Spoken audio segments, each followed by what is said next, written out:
A green flag at the end of the pit lane, cars on track late in the day here at Misano. Welcome to Fanatec GT2 European Series powered by Pirelli. And to pre-qualifying, 60 minutes afforded to the teams in order to not necessarily set a grid, although were we to have dramas tomorrow that resulted in qualifying not being run, you could use the times from this. But really, it is another hour of practice, a chance for the teams to, if they so desire, practice pit stops. It's a chance for drivers to get used to a circuit that will be new to some of them, and a chance for the teams also to make sure that the cars are exactly as they want them for the all-important qualifying sessions, plural, because there's one per race to come tomorrow.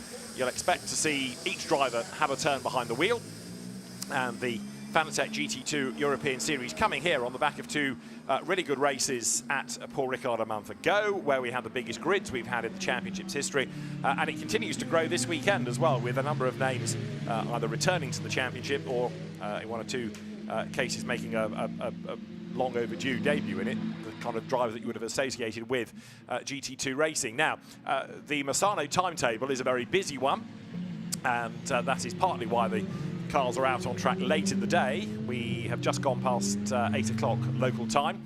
By the end of this session, it's going to be much darker and cooler as well, so it might be a quicker session. Drivers for qualifying have a session each. For pre-qualifying, they can pretty much choose when they go into the car and indeed how they want to divvy up the session, who's going to drive it for the lion's share. And one or two taking their time to dart themselves in, including Jörg Wiebahn in the Mercedes AMG there that's just gone across the line rather more sedately than one or two others, but Jörg Wiebahn, who won't have been to Misano, I don't think, for quite some time, getting a feel for the track conditions, because it's been quite busy since they were last out in free practice. How much rubber has been put down. He might also want some clear track space, and when he's confident enough, he will push. He's got the KTMs around him as well. The championship runs with cars in the Pro-Am and the Am categories, and the KTMs dotted across both. Jörg Wiebahn shares the Mercedes with another experienced GT racer, Stefan Perrin.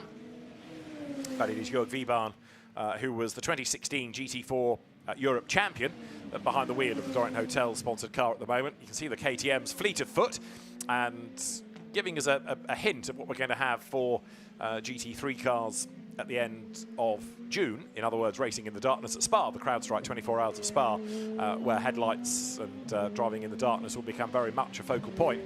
So cars out on track, and at the end of not this lap, but a couple more really to pay themselves in, we'll start to get an idea of times. One car that's going to be well worth keeping an eye to, number 18 Audi, which wasn't at Paul Ricard, making a welcome return to the championship, Michael Doppelmayr and Pierre Caffer. And straight away, the track limit saga begins with Sedi Sarmeni's KTM having its current lap time cancelled. This year at Misano, there are more areas of the circuit being policed for track limits, more cameras, and therefore, if you think about it, more corners being policed, that's going to have more dramas for the teams. I think it was Swiss Timing telling me earlier on in the day that in GT4 we had something like 800 offences across all the corners in the course of GT4 alone. So here, because the motorbikes obviously need a low flat curbing, it's easy for the cars to run wide and run over it, and so track limits become an inevitable problem, as they are at other circuits. Number 90, which has currently gone to the top, is Dominic Albert in the KTM, and he's done a 141.162. Dominic Albert, who went well at Paul Ricard in terms of pace, but came away relatively frustrated in terms of results. So he's one to keep an eye on this weekend, eager for points, because he and Dennis Leibel, as I say, showed pace but didn't finish one race and finished badly in the other. So the potential for points at Paul Ricard went begging, but Dominic Albert aboard number 90. He's been a regular in the Creventic long distance series. He drove in GT4 Central Europe and GT4 Europe as well, now turning to GT2, and up to second fastest in the times has just gone Jean-Luc Bobelic's Mercedes AMG. So as the light fades, you can see Dominic Albert pressing on. And on this lap, he's gone quicker than he had hitherto in the first two sectors. The lap divided into three. He's in the back part of the lap. He's in sector 3 now, coming up towards turn 14. And then heading towards the end of the lap. Pit in on the left-hand side, but he avoids that. Comes now through turn 16, runs it up the curb, up towards the line, and will he go better than a 1:41.1? The answer as he breaks the beam is yes, a 1:39. And then behind him, Simon Birch, another of the KTM drivers, goes into the 1:37s aboard number 80 KTM. So Simon Birch even faster. The KTMs, which are very rapid cars and aren't as expensive perhaps as one or two of the other brands, but they do the job very, very capably. Now we could have a good time offered up by Jean-Luc Bobelic. Looking down from the drone, you can see that it's still quite amount of light out there, but when the headlights come towards you, it suddenly feels much, much darker. That's the wriggle out of turns 1, 2 and 3. Short straight, short burst of acceleration, and then up towards another of the hairpins here at turn 4. Misano has a number of sections, and this is one of them, where you've got a constant number of corners, one after the other, that get tighter and tighter and tighter. Hubert Trunkenpolz you're looking at, the T in KTM, coming onto that back straight, so speed building now. There's a little kink at turn 7, and then heavy braking and a sharp left here for turn 8, whereas you can see from the witness marks, people have been in the walls earlier on in the day. And Trunkenpolz goes way out wide. I wondered for a moment whether he might have had a tyre that was a bit low on that right front, but it looks okay now, I think, as he comes up towards turn 9 kink and turn 10, and then onto a very fast part of the circuit, speed building on the back straight. You can see how busy the track has been today with the amount of Pirelli rubber junked to one side of it. Leonardo Gorini then comes through. Gorini, who we've got used to seeing in the past in Porsches, now in Maserati, and picking his way through the traffic there, getting himself up past the number 98 Eric de Donker Mercedes. Eric de Donker returning to racing after a few years away, but a very, very experienced racer he is. Now this is Leonardo Gorini coming up then towards the timing line, and Gorini at the moment is only 8th, but he's about to jump up the order, I would have thought. He does, he goes 4th in this glorious looking Maserati, the Maserati GT2. The race wins at Paul Ricard, split in the AM competition. Jean-Luc Bobelic and Gilles Vannelet had one win, and Philippe Pret, as a soloist, had the other. And it was Leonardo Gorini and Carlo Tamburini in the Pro-Am that had the first victory, and Matej Homola, who's not here this weekend, and Jan Krabec, who won the second. And another element to the championship, not only the mandatory pit stops, but also the so-called pit stop compensation times that they will carry going into the first race based on the results of Paul Ricard. So Philippe Pret gets an extra 14 seconds. 7 seconds will go the way of 87, which is the Bobelic Vannelet Mercedes, and also 7 seconds go to Alexandre Leroy's Maserati. And then in AM, 10 seconds will be given to Jan Krabec and newcomer Eric Janisch, who's his co-driver this weekend. There'll be 7 seconds afforded to Martin Koch and Reinhard Koffler, and 5 seconds go to Thomas Anderson and Simon Birch in another of the KTMs. Now, having said all of that, Leonardo Gorini, who is the driver that comes here in Pro-Am on the back of victories at Paul Ricard, 3rd in the championship in class with Carlo Tamburini, he may well get himself a little bit higher up the order now as he comes up towards the line. You can see how busy the paddock is. If you look to the right, look to the left, you can see the sort of switchback nature of the circuit as it loops its way around behind the grandstand, which no doubt tomorrow will be full of Valentino Rossi fans. Gorini does go quickest, 1:36.959 now. So the time's starting to drop, as this is Jean-Luc Bobelic, winner in race 1 at Paul Ricard in AM with Gilles Vannelet. And let's have a listen as the Mercedes then accelerates down towards turn 1.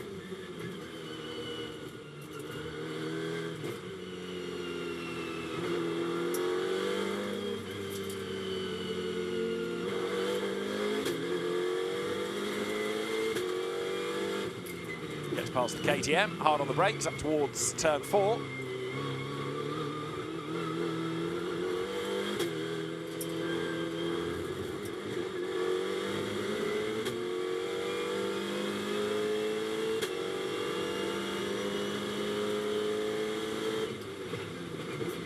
Hard on the brakes for turn 8, down through the gears, turn the car in, easy to run wide.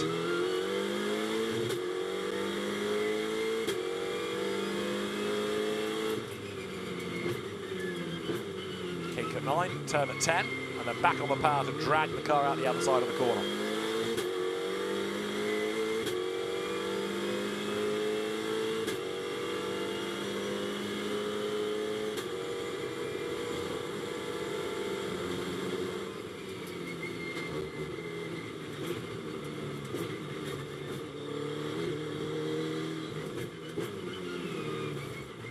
This is the end of the lap where it gets tighter and tighter and tighter. Out of 14, 15 beckons, short straight, and then turn 16 up towards the line. And Jean-Luc Beaubelic on this lap, no quicker in either of the two sectors, so he will not be an improver, I don't think.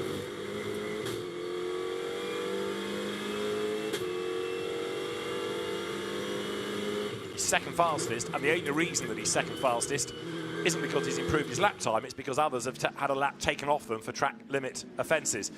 The timing screen absolutely full already of people that have contravened the regulation and therefore lose a lap. And there you can see Jean-Luc Beaubelic running it wide, coming out of the last corner, over the curb, steps back on again.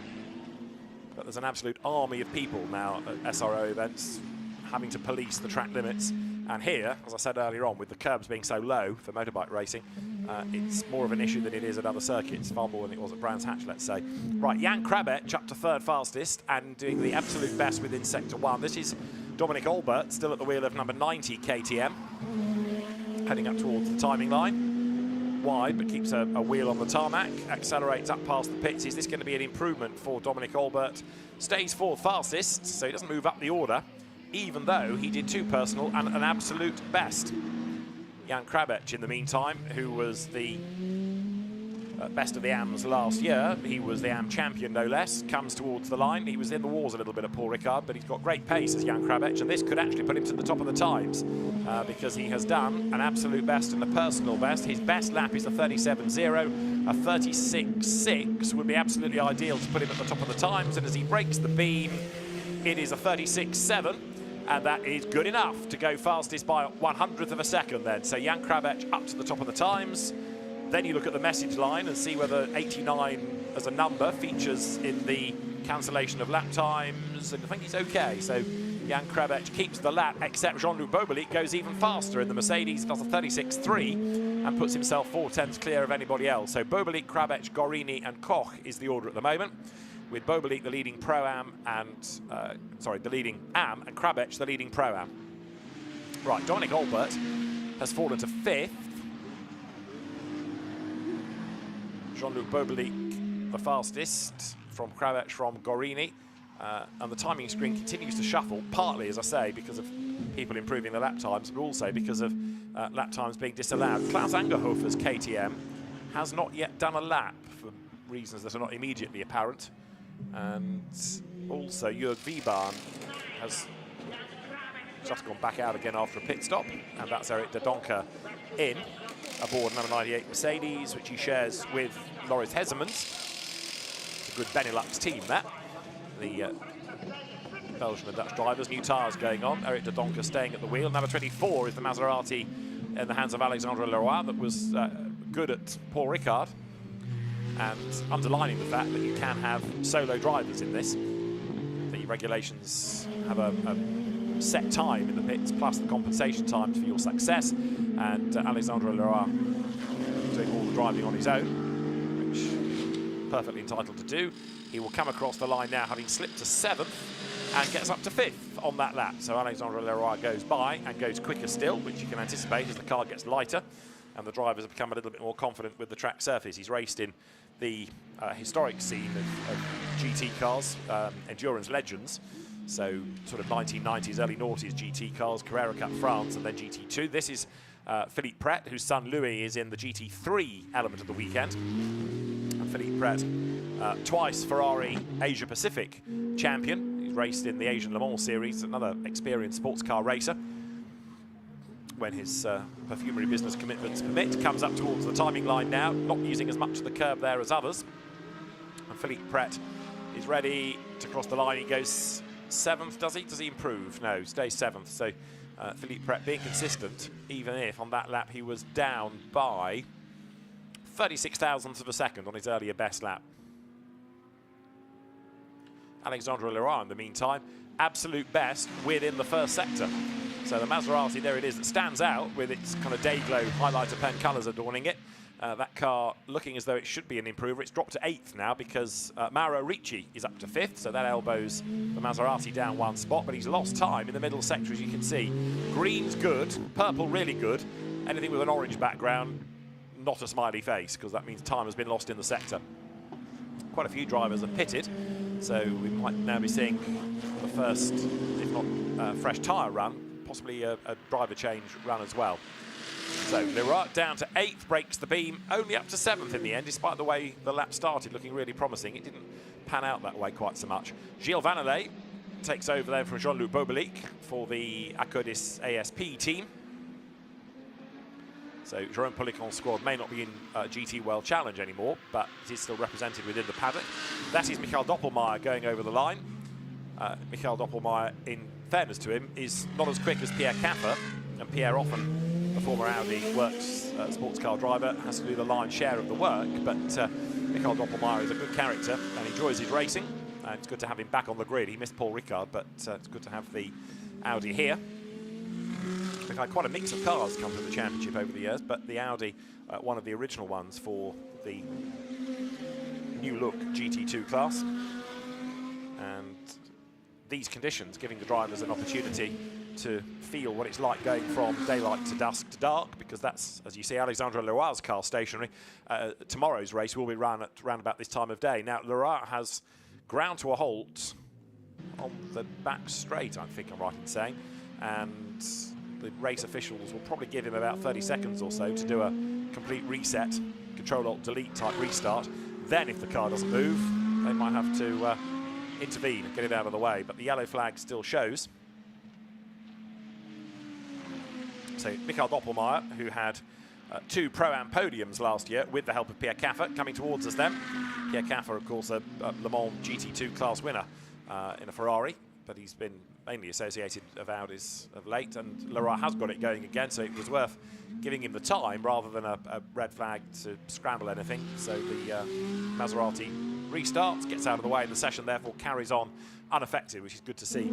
So Doppelmayr currently is the slowest, but this lap started a little bit better with a green. Time lost in the middle, where he had to go through that yellow flag zone, and by the end of the lap, 15th fastest, Michael Doppelmayr goes across the timing line, and will he improve? Answer is that the lap is going to be a 49.866, so it's a better lap time, but it doesn't move him up the order any.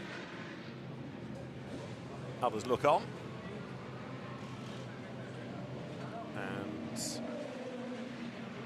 17 has had a lap, the current lap, taken off it. That's Hubert Trunkenpolz in the KTM. So having been late starting in terms of flying laps, now the one that he's on has just been whisked away. Drivers all smiles in the pit lane. Leonardo Guarini could be the one to watch on this lap, I think, because his #1 Maserati that he shares with Carlo Tamburini, there it is, has done the absolute best in the first sector, but it's then down in the second sector. So sort of yo-yo kind of lap for Carlo Tamburini, who is now shown behind the wheel. So that means they've done the driver change. The transponder has just updated. And Carlo Tamburini looked trying to get himself up through the traffic, but coming across the KTM in the hands of now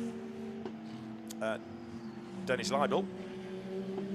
So Dennis Leibel, I should say, lets the Maserati go, does he? No, pulls away from it, in fact. Right, Tamburini has to back out of that lap and go again. So second fastest on a 1:40, and a 36.7 was the earlier best. So now Carlo Tamburini, transponder is having a right old glitch here, because on one page we've got Guarini, and on the other we've got Tamburini. So it's gone back to showing Leonardo Guarini for the moment. Either way, the Maserati has to let the traffic go and have one more stab at this.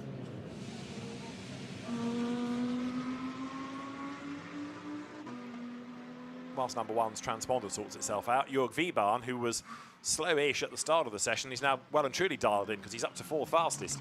1:36.9, the best lap, and he's, as you can see, done the absolute best within the first sector of this lap. So Jörg Wiebahn, experienced racer, GT4 machinery mainly, but coming into GT2 this year. Accelerates now down towards the end of the back straight through turns 11 and 12. Brake glowing in the darkness. So here you've got a kink, a corner, a tighter corner, and then a hairpin. And Vebaan with the back wagging out on the Mercedes AMG is on the money here because he's done 2 absolute bests. This is looking like a very, very good lap indeed. So can we get Jörg Vebaan not only to the top, but maybe into the high 135s? That would be good enough to be fastest. And he does a mid-35, a great lap that. So a 135.517 by Jörg Vebaan. And that's 0.7 of a second quicker than Gilles Vannelet, who's taken over the Jean-Luc Bobelic started Mercedes AMG. But the perfect lap from Jörg Vebaan, as you can see, purple, purple, purple across the sectors.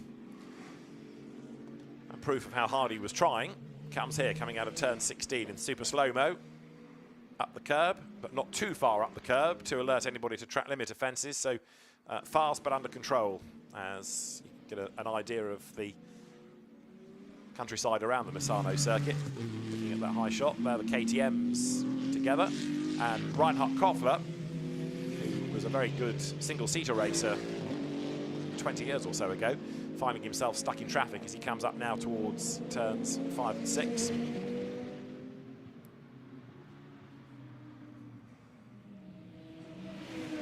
Koffler currently 3rd, and he is the best of those in Pro-Am. So Vebaan, Vannelet, Koffler, Tamburini, Janisch, and then Ludovic Badet, the top 6. And you'll have gathered from those names, some of which have only just been touched on, that a number of cars have had a pit stop and have had a driver change as well.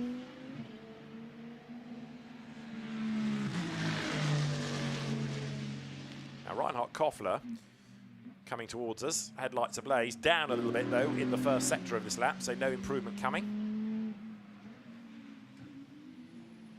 Nor is he improving in the middle either, sad to say. So the 812 KTM that seem to keep picking up penalties at Paul Ricard. Not going to be an improver on this lap. Reinhard Koffler, who goes back to the early days of Formula BMW, raced Formula Renault as well, and then had a good few years away when the money ran out. But it was really KTM that picked him up and brought him back into racing with a bit of help from Hans Reiter. And last year, runner-up in this championship in the Pro-Am class. Koffler then goes through. This is Gilles Vannelet's view, having taken over from Jean-Luc Bobelic. Out of turn 6. Little kink at turn 7 under the gantry. Hard on the brakes for turn 8. Slows the car down. Big chunk of curve taken on the inside. Makes the run towards the little kink at turn 9, and then you set the car up now for the proper corner, if you like, at turn 10. But that's another Misano feature. Little kink into a corner. You see it at turn 4/5, the hairpin at the start of the lap, and here it is again, and then it's the same pattern at the end of the lap. From here on in, the next right-handers all get tighter. So that was 11. This is 12. Car a little bit loose under braking. 13, all up the curb on the inside. On the brakes, 14. Much, much tighter corner, patient with the throttle, and then it's left and left 15, 16 up towards the end of the lap. And Gilles Vannelet then 3rd fastest.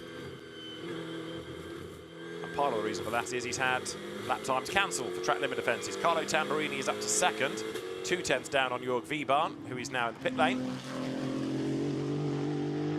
Way up the curb goes Carlo Tamburini, but as he breaks the beam, goes across the line, that car is now up to the top with a 135.479, 38 thousandths quicker than Jörg Vebaan.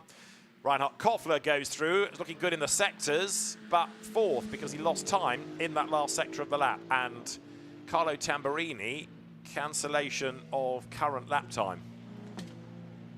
So it's more of an issue in the qualifying session than pre-qualifying, but of course if you do it in the races, that's when the penalties come. So Tamburini loses his best lap, and that now puts 888, the Jörg Vebaan, now Stefan Perrin, Mercedes AMG, up to the top. This is Ludovic Badet, who's taken over from Mauro Ricci, number 61 Mercedes. Ludovic Badet, another driver that seems to have been around in sports cars for a long, long time. And we saw him in the championship last year, but he comes this weekend in the stead of Benjamin Ricci. But Ludovic Badet, very rapid last year when we saw him on occasions, like in Valencia, for example.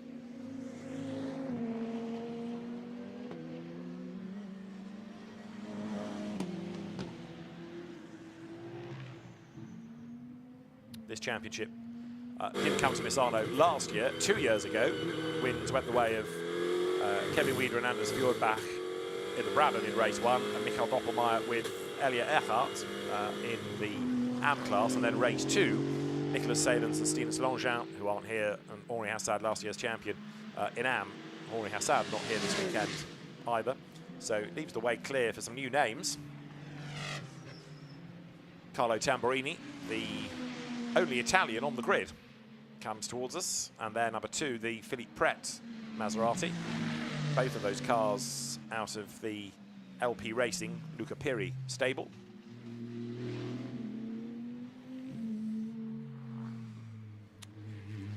Elia Earhart's lap record, and you can only set lap records in races, I'll grant you, but it was a 1:35.6 from 2 years ago.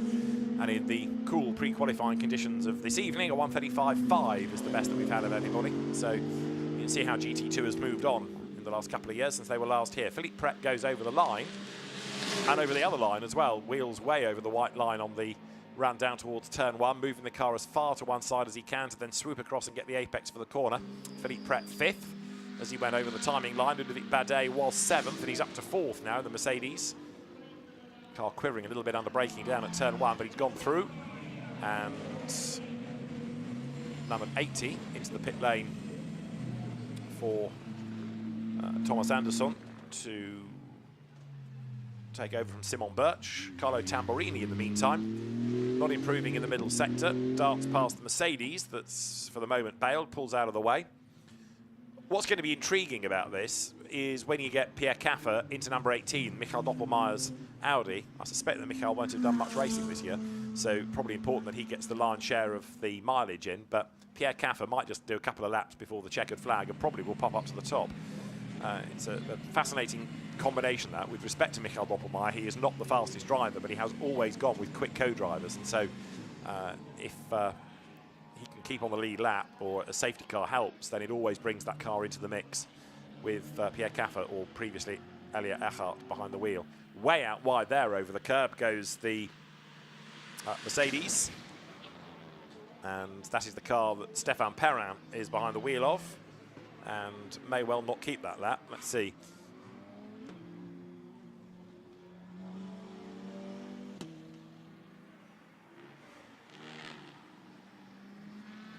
So many of the lap times of the day, not just in this session, but across everything, have been lost to the dreaded track limit offences. So curb taken on the inside there by Stéphane Perrin. Heads towards us now. And the session nudging towards the halfway mark now, but I think Stéphane Perrin is going to be a bit slower on this lap, down in the sectors. Turning his way up to turn 8, that is. So Ludovic Badet, the last improver, he did a 1:36.528, but Stéphane Perrin, I think the main target now is just to tick off the laps, get some more mileage in, really, rather than doing anything heroic. Stéphane, who has raced in touring cars within the 24-hour series, he's driven in the 25-hour Fun Cup at Spa and was in the AM class in GT2 last season. Mercedes powering its way up towards turn 15, run by the Spanish NM Racing team, a name familiar with those of you that follow GT4, again with Mercedes AMGs, Luis Ibanez, the main driver in the GT4 class, but the team spreading its wings with the GT4 and GT2 championships running together means they can run cars out of the same transporter, as it were, the same awning, but keep the costs down. So lots and lots of curb being used by Stéphane Perrin, looking to see whether what he's just done down at turn 3 is going to incur the wrath of officialdom. I think he got away with that. And see the local area in the background as the drone hovers its way above that back straight, and now down towards the turn 8 left-hander. Misano only about, what, 10 minutes drive or so from the coast, the tourist town of Católica, just down the road. Right, 53 Mercedes, Pascal Gibon at the wheel of it, 8th fastest. We've got seen very much of this car, but Pascal Gibon is currently hustling along. He shares it with Christophe Bourret.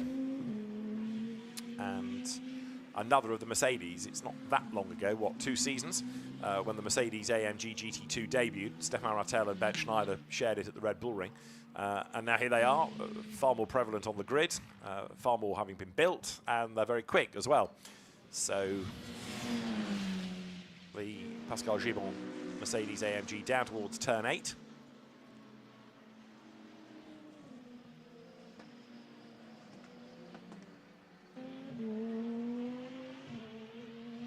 Getting a bit worried about the Thomas Anderson KTM because it's only done 4 laps and it's been in the pits for quite a long time now, like the best part of 10 minutes.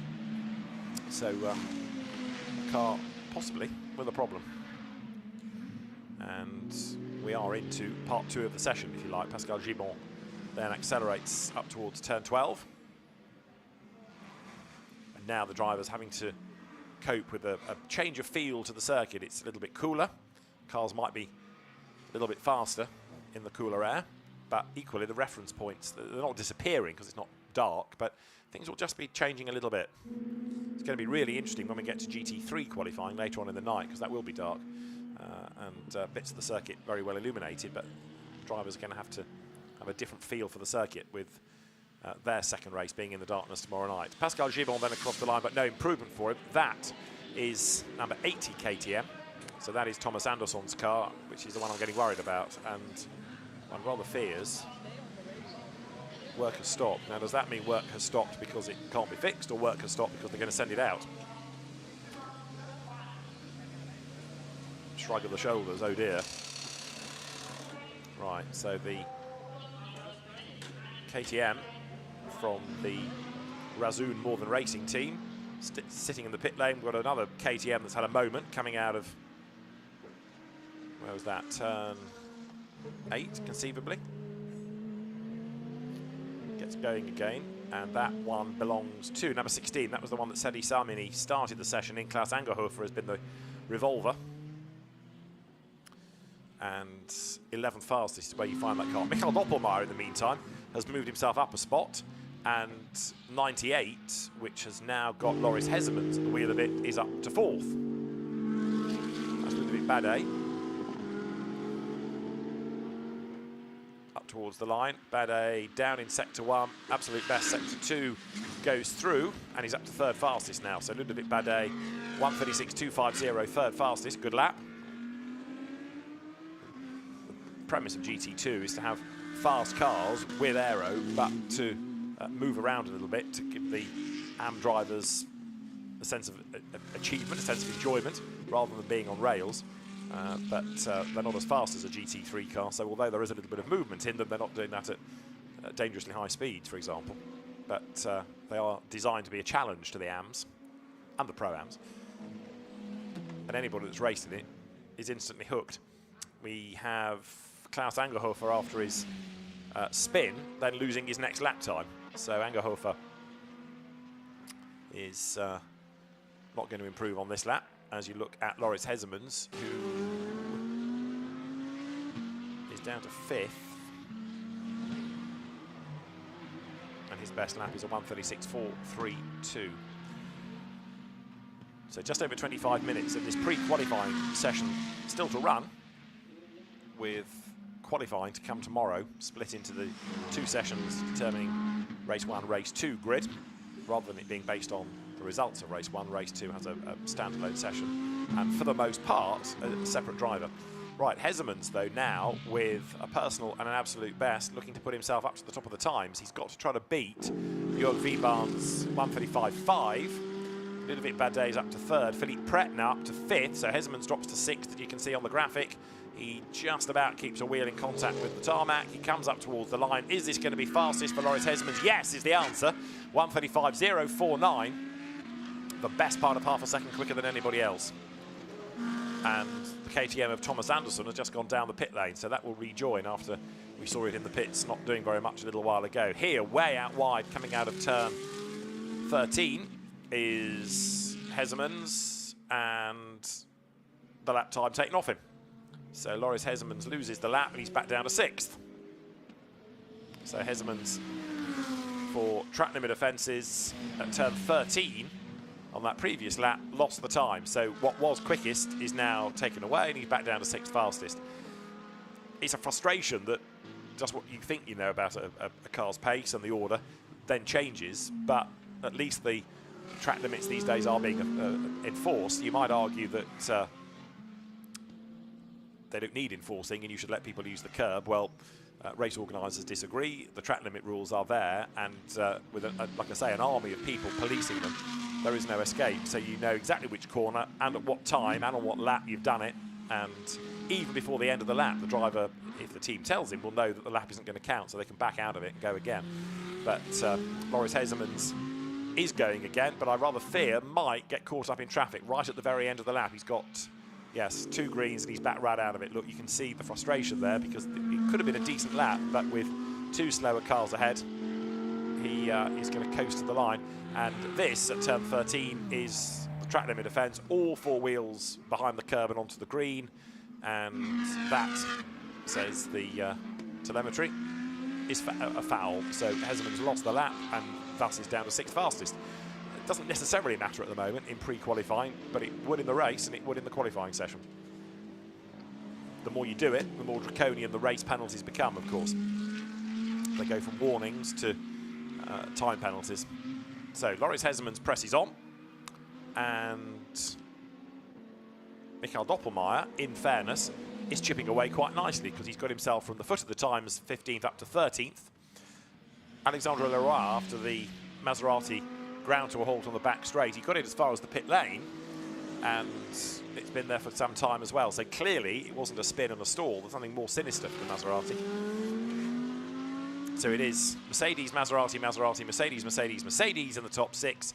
Then 2 KTMs and a Mercedes, 2 KTMs and a Maserati, the Audi, and 2 more KTMs. That's your order.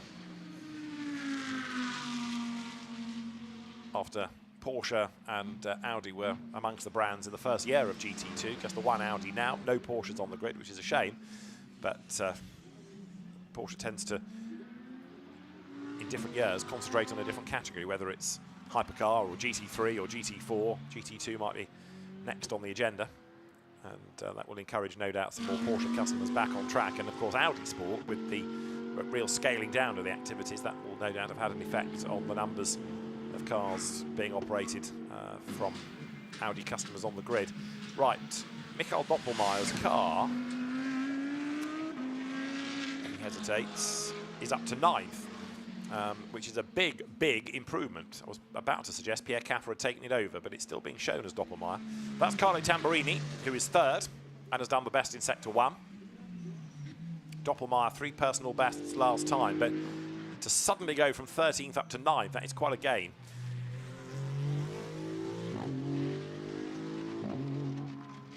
Tamburini down in the middle sector, losing a bit of time. Just like GT3, just like GT4, great noises that these GT2 cars make. And the Maserati on home soil is about to blast past the pits, and Carlo Tamburini, who's come out of Italian touring car and Italian GT racing, goes across the line. Right, number 18 is Pierre Caffer.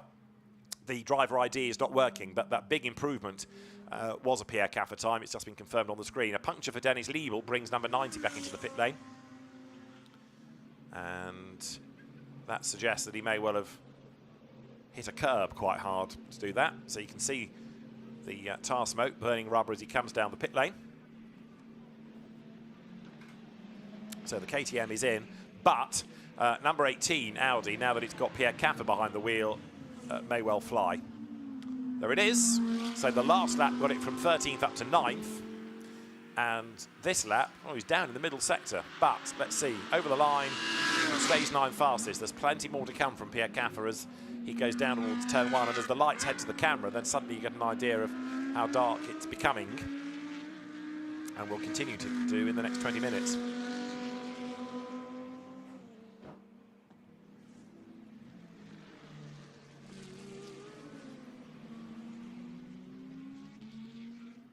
So Pierre Caffer now looking like he's got the road to himself. Vastly experienced driver, Pierre Caffer, another of the quick German drivers that came out of single-seater racing, Formula Vauxhall, Formula 3, for example. Worked his way into the Audi factory roster in both DTM and the R8 sports prototype, and then sort of fell away from Audi for a time, drove for different teams in sports car racing, winning his class at Le Mans in GT2 in a Ferrari, and now looking very rapid indeed, coming onto the back straight out of turn 10, speed building all the time here, heading down towards the Autostrada in the distance, but he'll jink right and right and right and then loop his way round towards the end of the lap.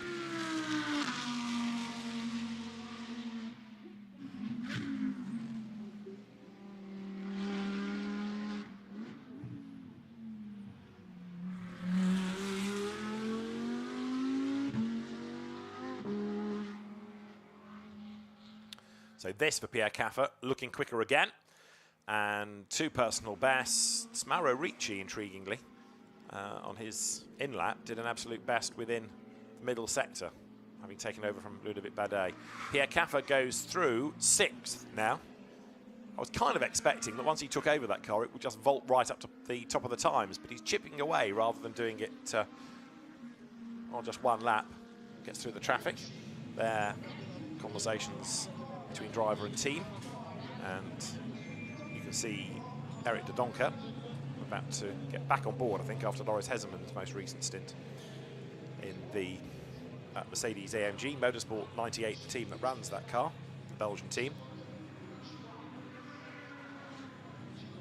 But is that a rather frustrated Eric de Doncker, possibly? There's a bit of head shaking, so maybe there's something not quite right in the setup of that car and the geometry. It's causing it to be a bit loose, maybe.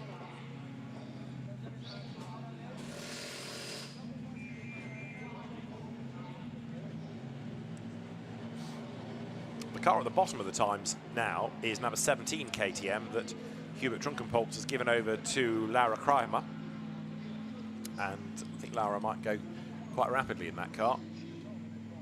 I've seen her go quickly in the KTM in the past. There it is. So already an absolute, sorry, I should say a personal best for that car within the middle sector. So Laura Kreimer getting on with the job, pushing on. And again, this is one of the beauties of this championship with the Pro-Am format, the 2-driver format. You have drivers of differing pace, so a car that you write off almost in one driver's hands suddenly comes alive in another. Like 812, Martin Koch taking over from Reinhard Koffler up to 6th, and Laura Kreimer there doing a 1:40.630. That's the car's best lap, and we'll continue to improve on that, no doubt, with just over a quarter of an hour remaining.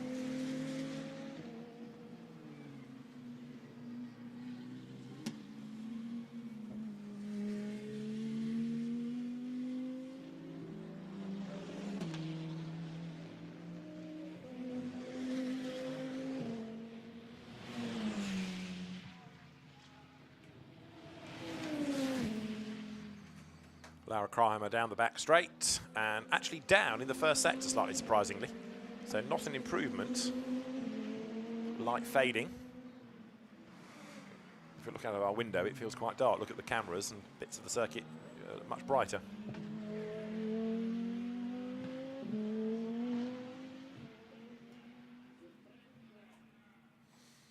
So Laura Kreimer not looking as though this is going to be a quicker lap. We've just had rejoining the session Carlo Tamburini's Maserati. So briefly the road was quite quiet. Now it's getting a bit busier as the pit lane starts to empty once again. This Fanatec GT2 European Series, it's been a slow burn, a bit like the early days of GT4, but you just know that when it finally catches on and everybody realises the benefit and the significance of this relatively new GT category, then it's going to move on very rapidly indeed. It's had an awful lot of people that have dipped a toe in and had a look, whether that's been drivers, teams, or indeed manufacturers. But when it all comes together, because the cars are good, the costs are good, then it's got a great potential. It's aimed at the Pro-Am driver pairings, as you've been watching, but the GT2 in this iteration, very far removed from GT2 regulations of years gone by. Now, Laura Kreimer still not improving if you look at the sectors, although the last one possibly might have done. Yes, the first sector on the next lap is an improvement. There's 61. Now, who we got back behind the wheel? Mauro Ricci.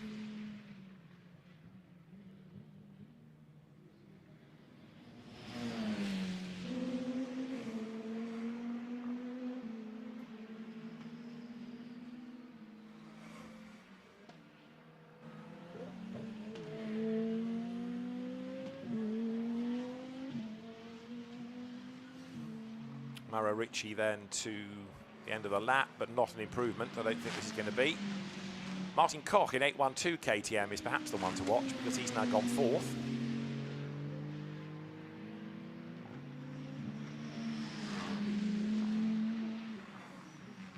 A big wobble from Ricci as he gets up the curb. Brakes glowing in the darkness, always a spectacular sight. Brake lights on, car into the corner. Now drivers starting to have to think about different reference points as it's just starting to lose that natural light. 14 minutes and counting. So are we going to have significant more improvements before the end? Pierre Caffer in the Audi has sort of peaked by the look of it. 7th is where he's got to and not improved since. Mauro Ricci goes through. That won't be an improvement with 3 slower times across the sectors.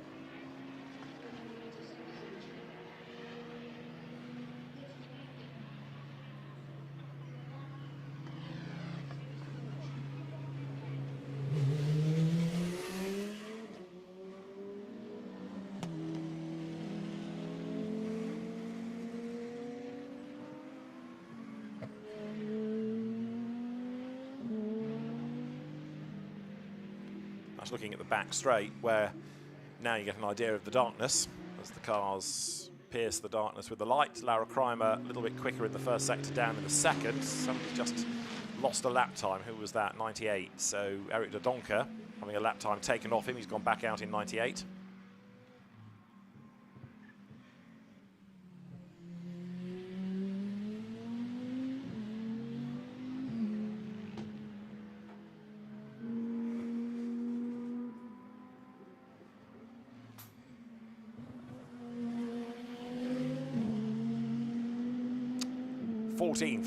Laura Kreimer over the line, and 14 she stays. Curious this, because in some sectors the car looks good, in other sectors not so good, but it's not the same sector lap after lap after lap, so it's a real sort of yo-yo effort. We've got just over 11.5 minutes to go. There's going to be a last round of pit stops possibly now to get one last shot for some of the drivers, and 888 Stefan Perrin will give way to Jörg Wiebahn. Out gets Stefan. Mechanics make the cockpit ready for Jörg Wiebahn to jump on board. In the race, or races, there's not quite so much urgency to do all of this because there will be a regulation pit stop time of 132 seconds line to line, plus any of the so-called compensation times that you earn for being in the top 3 in a previous race. So, treble 8, the NM Racing Mercedes get set to go. 11 minutes and counting. And Jörg Wiebahn, who's been a GT4 racer, whether it's been on occasions in the British Championship, certainly in the Dutch, in Intercontinental GT, like the Bathurst 12 Hours. He's racing the DTM Trophy. Switching his attention of late to GT2 machinery. It's good to have him in the championship. He's a quick driver. So is Dominic Albert, who's just gone back up to 9th then, number 90 KTM. Jörg Wiebahn's pit stop being filmed. Ready to go on social media, no doubt, in the next few seconds. Down the pit lane goes number 61, Mauro Ricci. And he is, by the look of it, out of the session. I think that car was turning into the paddock because it was at an angle that suggested it wasn't joining its team. Pierre Caffer, in the meantime, using his Le Mans and Spa 24 experience in the dark to good effect, getting himself up through the traffic.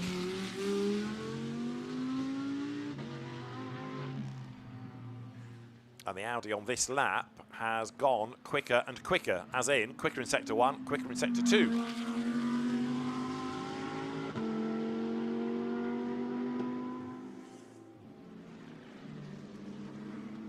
Down to turn 1, Pierre Caffer actually in the end lost out in the last sector, and therefore stays 7th in the times. Number 1, Leonardo Gorini's Maserati has had a lap time taken off it. Number 90, Dominic Albert, lap time taken off him.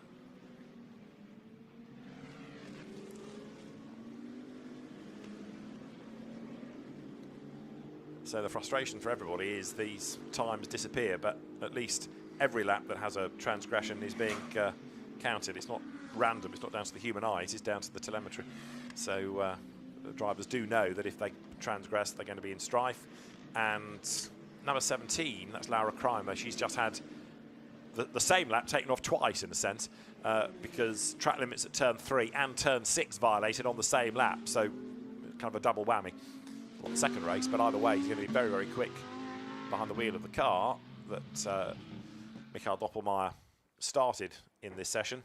It's another out of the LP Racing stable. And over the line goes Pierre Caffer.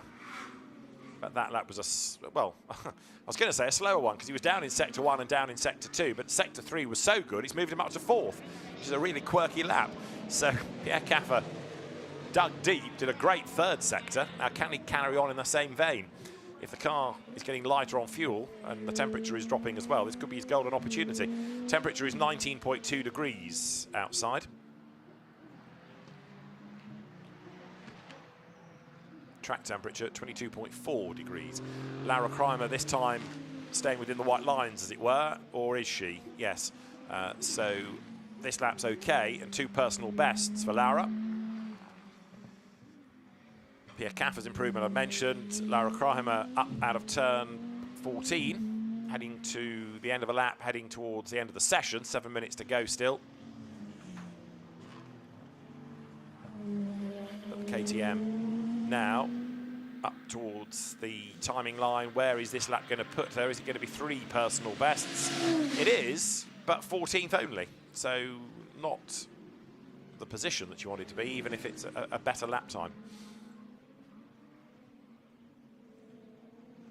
Out of turn 3, heading towards that little kink at 4 that takes you into turn 5. So got the hairpin, then the second part of the corner coming up there, and then on to turn 6.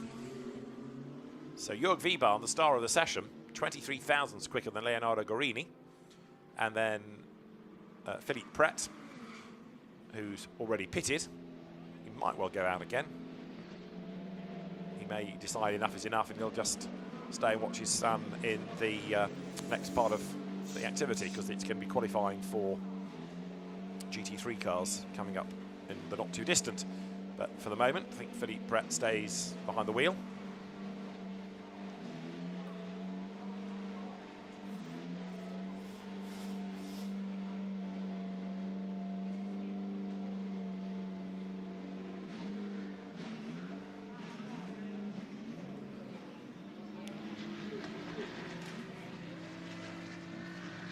So what have we got left? Just over 5.5 minutes of the session. And Philippe Pret coming towards, oh, no, is that a stranded car I've just espied up the escape road? It looks as though there might have been a car stranded by the side of the circuit there. It is, it's one of the KTMs. It is 89, that's the Eric Janis car, isn't it? That Jan Krabbe started. And Eric Janis, former Formula 3000 driver, has stopped.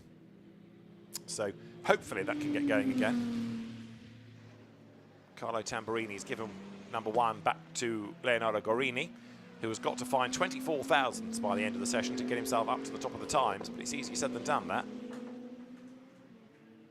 Comes then now towards the last 5 minutes of the session, and others to try to improve. Actually, there are a few cars in the pit lane. The only really quick one at the moment is Laura Crimer. And number 2, Philippe Pret, is going to go out. In a sense, it's important that they do, because it gives them a chance to get used to proper night racing, really. You'll see that the circuit does have floodlights, but even so, every perception the driver has of the layout of the circuit and the reference points all change in the darkness like this. So it's not a completely dark circuit, but bits of it are darker than others. They also need to get used to what it's like racing around cars and their lights as well, because it's so different from anything else they will have experienced. Some will have done 24-hour races before, others won't, so important that they get a feel for this. That is Loris Hezemans out of the car, Eric de Doncker in it.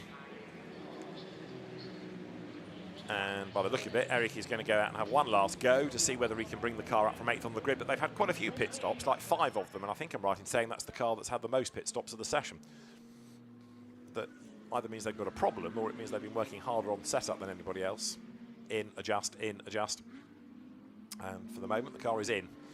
So V-Bahn from Gorini means it's Mercedes from Maserati. Pierre Caffer 4th. Now, how far back is he on the top 2? 4/10 of a second he's got to find to be on that notional front row. There, number 2 is Philippe Pret. And he's accelerating up towards turns 4-5 now. That's Alexandre Leroy, who's back out again. It seems to have gone dark very quickly all of a sudden, doesn't it? After fading. Suddenly it's like someone's flicked the switch. And Leroy up towards the line. So that was the car slow early on in the session, limped to the pit lane, back up running, sounding okay, and improves into the top 10 on that lap, 1:37.133. So Alexandre Leroy switching from historic type GT cars, although not that old, but counted at a historic meeting about 20 years ago. They were built, Marcos LM600s he's raced, and now to modern day GT cars. That's Pierre Caffer still hustling on. So Michael Doppelmayr, after doing the early part of the stint, giving Pierre Caffer the driving duties. And is this significant that they're going to put Pierre into the darker part of the race, the first race? So it may well be that if you've got 24-hour experience, you do the second stint and be more comfortable in the dark. Michael Doppelmayr may feel he wants to do the daylight stint, which is understandable.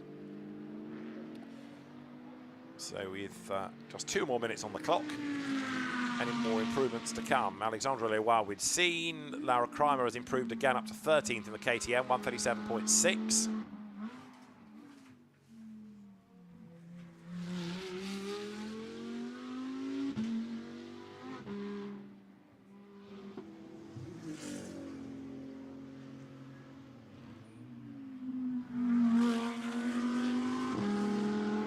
To the line comes Pierre Caffer. Down in sector 1, down in sector 2, but he's done that before and then improved at the very end. This time around, he doesn't improve. So a 1:37.1, a little bit slower by over a second. Maybe we are now at a point where the lack of natural light, although that looked pretty bright, doesn't it, is having an effect on the cars and on the drivers as well. There is less than a lap time left in the session now. So I think we're at a point pretty much where it's purely mileage and experience of the darkness that people are gaining. Eric Yanis has gone back out after the KTM stopped. He got it back to the pit lane, so they've sent it out for one sort of exploratory lap, a check-up lap, if you like. There is the hard-charging Laura Kreimer, who's gone quicker again, as you can see, in the first sector. She'll probably squeeze one more lap out of the session, looking at her track position relative to the clock.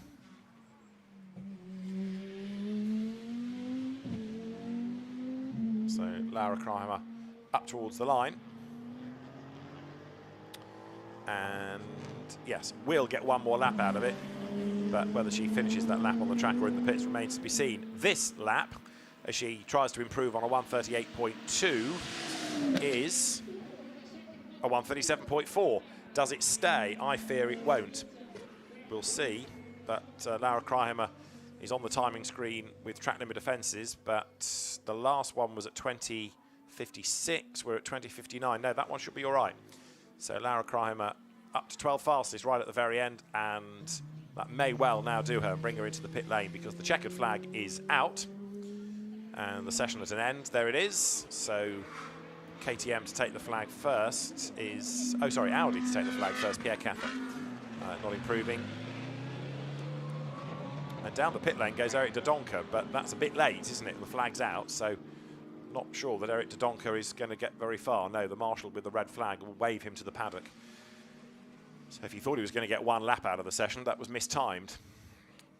So drivers accelerate over the line, take the checkered flag.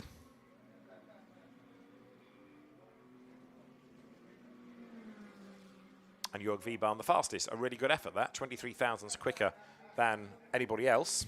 And 23 thousandths is such a narrow margin that it bodes well for the racing this weekend. Getting super slow-mo of the Mercedes. This is the order then. Jörg Wiebahn doing the best time from Leonardo Gorini, Philippe Pret third, Pierre Caffer fourth, Mauro Ricci fifth, and Jean-Luc Bobelic in sixth. Lots of curb being used in the daylight. But Jörg Vivan with an impressive effort. As I've been saying in the session, he's an experienced driver, putting all of that to good use. And the Mercedes topping the times then. So Jörg Vivan quicker than Leonardo Gorini, Philippe Pret third. Gorini and Tamburini the best of the Pro-Ams, the best of the AMs being the Jörg Vivan, Stefan Perrin Mercedes. Behind Philippe Pret, Michael Doppelmayr, but it was Pierre Caffer that did the time. Mauro Ricci and Ludovic Badet ahead of Jean-Luc Boberly. Then Martin Koch ahead of Loris Hezemans, Jan Krabech, Alexandre Leroy, Christophe Bouret, Laura Kramer, Dominic Olbert, Sadi Sarmini and Thomas Anderson. I'm not sure Simon Birch got many laps in that car. That really did struggle, the number 80 KTM. Right, pre-qualifying done. Qualifying and race 1 tomorrow. We'll see you for daylight action as well from Misano tomorrow morning. Bye for now.